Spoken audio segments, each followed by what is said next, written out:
Hi, my name is Haley Jensen, and this is my video submission for the Excellence in Teaching Award. One of my favorite methods of teaching is through mnemonics. This is when we connect and create a story to video games, movies, TV shows, any concepts or stories that the student is already familiar with. That way, we can create a neural pathway between the pre-existing knowledge and the new knowledge. Well, there are a couple of lifestyle choices that we are going to consider for this mnemonic. And the star of the mnemonic is Steve Lacy because he made the song Bad Habit. And one of the components of the lifestyle choices are bad habits, aka things like drug use or not getting enough sleep or whatever. Okay, so picture that Steve Lacy, he's just eating entire sticks of butter, just unwrapping it like the ones from Sam's Club and just going to town because that's high in saturated fat. And then picture that he's taking a salt shaker from like a restaurant and he's just downing that whole thing. So excessive salt, excessive saturated fat. And then you try to offer him fruits and vegetables for a little bit of fiber, but he's like, no, I prefer to keep my diet low in fiber. Okay, and then imagine that he's sitting on the couch. He never exercises. He's just sitting there sedentary, no physical activity, and he's smoking as well. He's smoking with one hand, and with the other hand, he has his stress ball because he's so stressed. He has excessive stress. So, with that story in mind, what are the lifestyle choices that could lead to illnesses in old age? Stress, low fiber, saturated fat, And the sodium. What's another one? Physical inactivity. and Smoking. And then why is he the star of the story? bad. Bad habits. Good job. Yes. Oh, that's a really good correlation. So, tell me again, why does the mom need to make sure she's getting enough nourishment, just like the Mamuda needs nourishment? Because one, you need both functional brain, a spine, and spine to be formed. Which it's the first thing that forms That's true. pregnancy. And then if the mom is nourished, it also helps nourish that Well, one organ. placenta. Yes.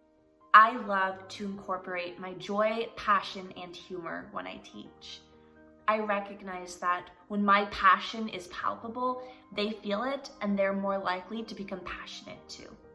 Oh, good question. Okay, so fiber, I love it. I'm obsessed with fiber.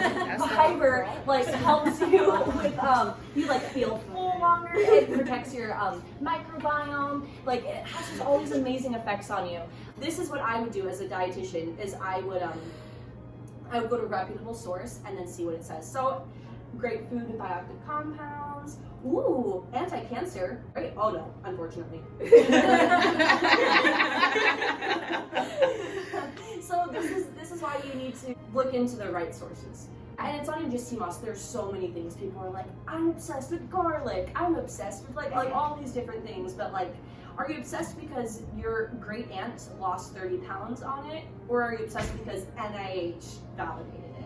I will routinely quiz the students on material that they had learned 2 minutes ago, 20 minutes ago, even a week ago. That way, if they get the information incorrect, they do so in the classroom or in my office rather than on the exam. I'll also sometimes write up practice exams based upon the lecture slides that they can study and use in order to prepare for the actual exam. True or false? Fruits and vegetables are good for you. Yell it out. True or false? Whoa! You are so smart. That is true. Because they have antioxidants. We want to get those cataracts. We want to get that fiber. Okay, true or false? Calcium is a really good way to combat osteoporosis. Amazing. In the second and third trimester, fetal bones mineralize and extra minerals in the mother's skeleton support lactation, so the mother needs extra. So remember our mnemonic with the pictures of the dinosaurs? So I remember it, yeah, so what would be the right answer? The reason why I chose this answer because I know calcium helps your bones. For sure, Yeah, for so sure. I think it'd be the top one, the calcium. and phosphorus. Because doesn't that sound like a dinosaur name? Yeah. But you were right about the calcium. Which one is not a benefit of breastfeeding for the mother? This one was really hard. So I thought I got that one right. you were so close. You were so close because you narrowed it between the two of them. So it actually helps the uterus contract. So like when a mother gives birth, for some reason we think that as soon as the baby's out, her belly goes like shrinks down immediately.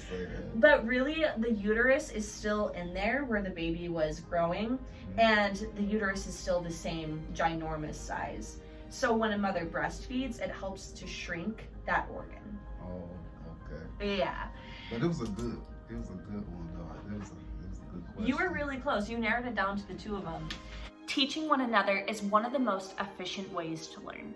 And I know that firsthand because being a teaching assistant for personal nutrition, I have learned these concepts inside and out better than I ever had before. Therefore, I love to encourage the students to teach one another. Okay. So phytochemicals, right? Phytochemicals, are they vitamins or minerals? Say they're item.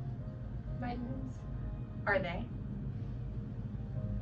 No, they're not vitamins. Okay. Do you know where they come from? Plants. Yes. Okay. Okay. So you got halfway there. Okay. So you're good. So it's the only thing you need to remember now is that they're not vitamins or minerals. Okay. But are they good for you? Yes. Yay, They are very learning! Great. I literally adore my students.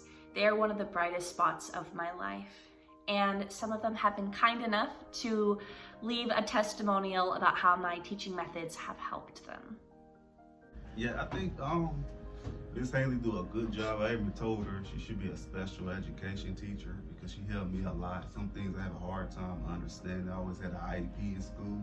Like in the beginning of the first two exams, I was struggling. I had like a 50. I'm willing to share my grades. I got like an F on the first one. I got a D on the second one. And I got an 88% on the third one because of her. She helped me how to study and answer questions. And if I need them, I appreciate it. I tell her she should be a special education. Well, you're super, super smart. I'm like here too, but like you were the one putting in the hard work and you were the one studying. So never forget how intelligent you are, for real. I appreciate that. Coming to Haley's tutorings has helped me so much because I never used to get A's in any of my classes, and she encouraged me to have one specific day to always come and see her, and always coming and seeing her on that specific day has improved my grades so much. I have an A in this class now, so I'm so excited. Thank you. Thank you. For teaching me how to learn. Thanks. In the beginning, I was lost. I was just copying stuff down off the board. Because I would think I know what's going on because it's an everyday life. Like, this class is going to be our everyday life. But you actually have to apply what you're learning to what you're doing in your life to kind of memorize it. But your goofy stories, not to call them goofy, but No, they are. They should be. your goofy stories or jokes just make me remember them. But also because you're so giggly and your vibe is so bright, it kind of sticks to me. Everything I know. And now I passed my class. I mean my third exam? Yeah, you got a really good score on your third exam. And now I feel better. Like I could come here. This is like a safe place for me. So That's all I want. That's all I want to hear. I want you to feel safe I here. am. I know what I'm saying. Yay.